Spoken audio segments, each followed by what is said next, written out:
What's up mga ka-J-Vlog? Welcome ulit sa panibagong video at sa video na to, i-review na rin natin finally ang isang napakalupit na entry-level smartphone ni Xiaomi na lumabas noong 2023, ang Xiaomi Redmi 13C. Maganda kaya to? Tara mga ka-J-Vlog, check natin.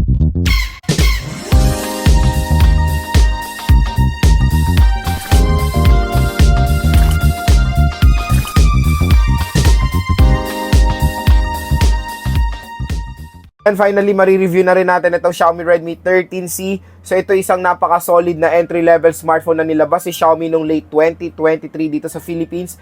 And ang maganda dito, tatlo po variants ito para meron kayo talaga pagpipilian when it comes sa inyong mga budget. So yon, ang pinakamura is 4,999 pesos or almost 5,000 pesos na meron 4GB of RAM and 128GB of internal storage. Meron siya mas mahal, magdadagdag lang kayo ng konti pagdating sa mas mataas na RAM dahil meron siyang 6GB of RAM and 128GB of internal storage na merong presyo na 5,499 pesos or almost 5,500 pesos. At ito yung review unit natin, 6GB 128. Tapos yung pinakasagad talaga mga J-Vlog sa ganitong presyo na 6,499 pesos or almost 6,500, meron na kayong 8GB of RAM and 256GB of internal storage. So grabe, napakalupit talaga ng mga budget or entry-level smartphones ngayon dahil level up sila when it comes sa storage. Nakakatuwa naman yung mga brands today, na-realize talaga nila 64GB ay hindi na talaga perfect fit sa 2024 sa mga ganitong presyo na 6,000, 5,000. Pinaka-minimum na talaga to be honest is 128GB kasi yung OS update, medyo malalaki record storage yan. Even sa mga games, every update, lumalaki po ang required storage niyan. Genshin nga, nasa 30GB na mga J-Vlog. Ang laki. Naalala ko nung nagsimula ang Genshin dito sa Philippines, year 2019 or 2020 ata yun. Pandemic yun 2020. 7GB lang ang Genshin. Ngayon, grabe, 30GB na. Even ML, nasa 20 plus gigabytes na. COD, ganun din. Kaya napakalaki na po ng mga required storage. Kaya 256 and 128 na talaga ang pinaka the best storage ngayong 2024. So yon, 256GB, napalupit na nag-offer na si Xiaomi Redmi 13C niyan. At kung interesado kayo of course dito sa napakalupit na Xiaomi Redmi 13C, huwag kayo mag-alala, ilalagay ko po ang link niya sa description. Syempre available din sa mga iba't ibang colors. Yung pinaka nagustuhan kong color pero hindi ko siya nakuha is yung mint green. Pero itong navy blue okay rin naman, pero pinaka the best talagang na kuha ng attention ko is yung mint green color na Xiaomi Redmi 13C. So yun mga ka-J-Vlog, dito sa ating review, of course, titingnan natin kung sulit nga ba ang Xiaomi Redmi 13C, kung maganda ba, at okay ba to for gaming. So tara, samahan nyo ako. So next on mga ka-J-Vlog, gusto ko i-share sa inyo yung mga nagustuhan kong malulupit na features ng Xiaomi Redmi 13C. Number 1, syempre, sa kanyang display. Napakalaki ng display ng Xiaomi Redmi 13C, 6.74 inches yan mga ka-J-Vlog. And syempre, support niya pang 9:3 screen refresh rate for smoother animation. Quick reminder lang na wala po siyang kasamang screen protector out of the box, kaya kayo po bibili ng tempered glass, kaya lagyan nyo agad to para ma-protection na siya out of the box din. So yon, malaking screen size for watching movies and of course playing games, and smoother animation pag nagsa-social media kayo. Number 2 sa chipset, so not bad yung chipset ng Xiaomi Redmi 13C dahil MediaTek Helio G85. So yan, alam nyo yung chipset na yan ay matagal na lumabas yan dito sa Philippines, pero when it comes sa performance, malakas talaga yung G85 kasi before, isang mid-range chipset siya nung year 2020 ata or 2019, basta yung mga ganyang year. Pero ngayon sa budget segment, okay na okay pa rin ang performance yan, nakakapag-handle pa rin yan ng mga games pretty well. Ilang beses ko na rin na-game test yung G85 last year yung 2023 and all goods pa yan.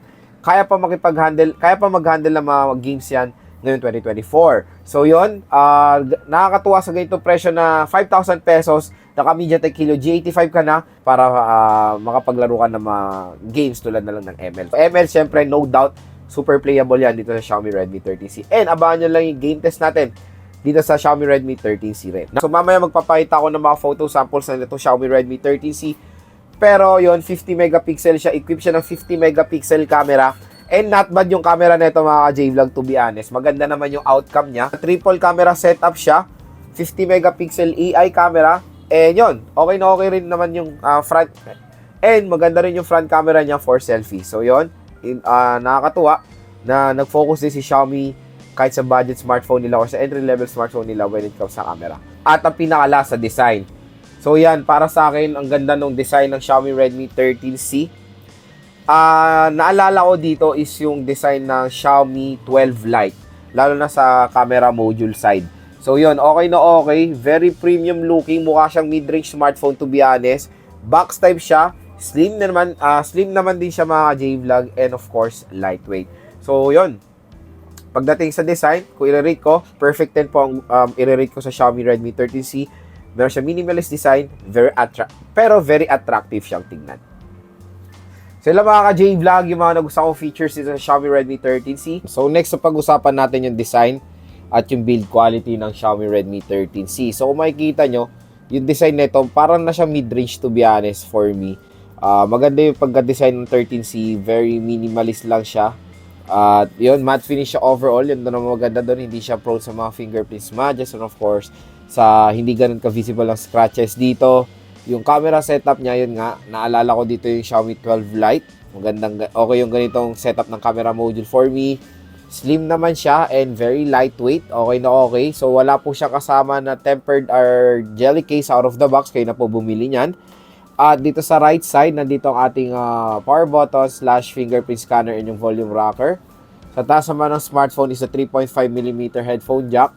Sa left side is yung SIM tray. Sa baba naman is microphone, USB Type-C port, and yung speaker grills. So, yung screen ni Xiaomi Redmi 13C, napakalaki mga ka-J-Vlog. 6.7 inches, tapos 9Hz screen refresh rate pa. Si Xiaomi Redmi 13C ay merong triple rear camera. Yung main camera niya is merong 50 megapixels, f1.8 aperture. Capable siya na mag-shoot ng Full HD 1080p video recording. Pagdating naman sa front camera, meron tayong 8 megapixels na merong aperture na f2.0 aperture at capable ng Full HD 1080p video recording.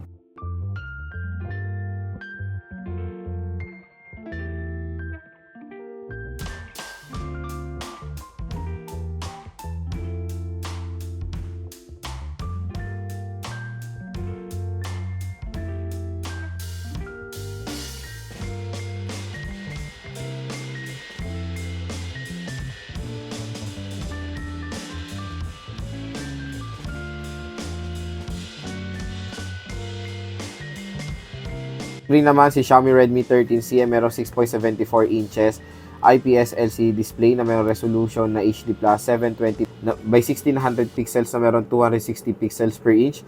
Support niya ang 9Hz screen refresh rate at naka-notch display siya. Sa OS naman, out of the box, naka Android 30 siya with MIUI 14. Sa chipset, meron siya MediaTek Helio G85. Meron tayong octa-core CPU na merong clock speed na up to 2.0 GHz, and sa GPU, naka Mali G52 siya. So, yun nga. Pagdating naman sa battery, meron tayong 5,000 mAh na removable battery na support ang 18-watt fast charging. So, next, pag-usapan natin yung camera app ni Xiaomi Redmi 13C. So, nandito ngayon tayo sa photo mode. Meron tayong mga icons sa taas. Ayan. Binaba natin. Meron tayong flash, aspect ratio. Meron siyang HDR mode, guideline. So, may macro mode to. Timer, voice shutter, tilt shift, time burst, and watermark. Yung meron phone mode sa baba natin mga photos. Yun yung settings ni Xiaomi Redmi 13C. Meron tayong Google Lens activation dyan, flash and HDR activation. Meron din siyang filters. Meron din siyang ayan, iba't ibang filters. Sa zoom, meron tayong 2x zoom na hanggang 10x digital zoom po tayo. Sa video naman, ang pinaka-max sa resolution na ma-offer ni 13C is Full HD 1080p at 30 frames per second. Meron din tayong time-lapse. Portrait mode for background blur. Meron tayong night mode. So, sa night mode, perfect na perfect to for low light shot. And of course, yung 50 megapixel mode for more high definition na photos. Okay. Sa front camera naman, ayan. Hello. So, yan yung front camera ng 13C.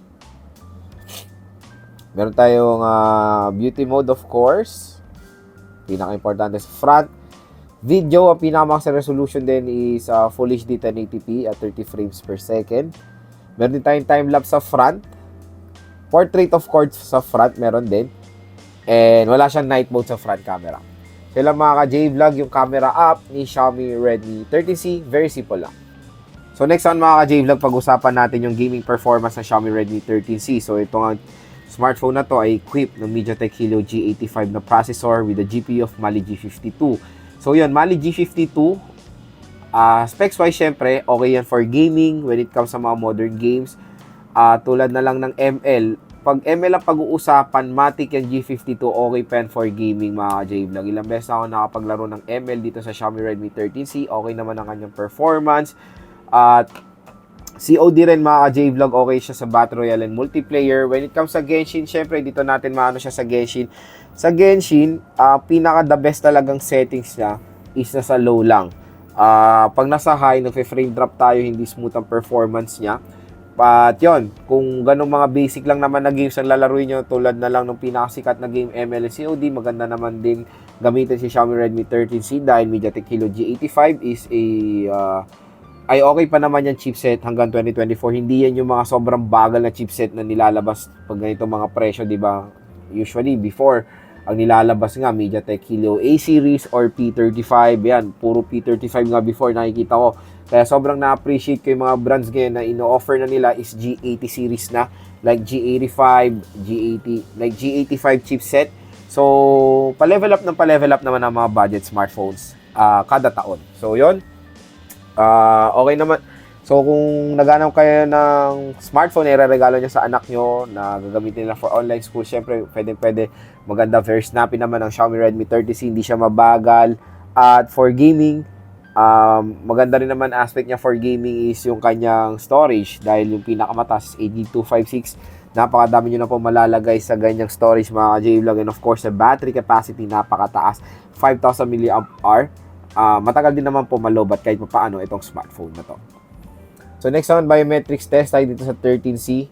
First, try natin yung kanyang fingerprint scanner. So start tayo.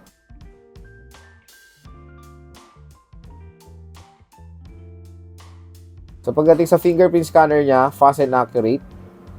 Next is face unlock.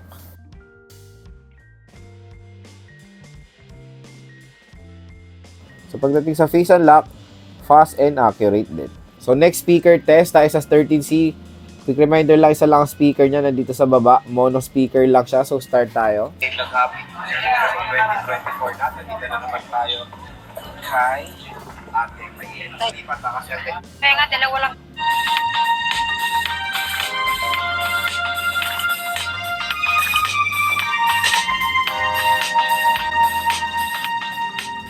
Hi! So ito yung na-measure ng ating sound level meter. Mataas naman, medyo okay na.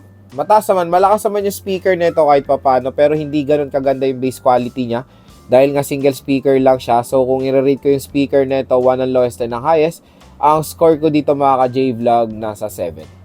Ayan, sana po nakatulong po sa inyo to kung nagde-decide kayo ngayon bumili ng Xiaomi Redmi 30C ngayon 2024. At yun, kung interesado kayo, syempre ilalagay ko yung link nito sa description.